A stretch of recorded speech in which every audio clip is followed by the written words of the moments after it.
Hello বন্ধুরা, আজ দুপুরের থালি নিয়ে আমি চলে এসেছি। তো আজ দুপুরের থালিতে আছে একটা সবজির তরকারি ও ট্যাংরা মাছের ঝাল। পেঁপে, আলু, কুমড়ো এগুলো দিয়ে একটা সবজির তরকারি রান্না হয়েছে।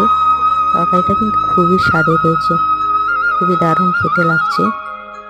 এছাড়া আমার বিভিন্ন ধরনের মাছের মধ্যে একটা প্রিয় মাছ হলো ট্যাংরা মাছ। খেতে খুবই ভালোবাসি ওটা। এটা হালকা করে রান্না করা হয়েছে, ঝাল হয়েছে এটা। ভালো লাগছে খুবই খেতে।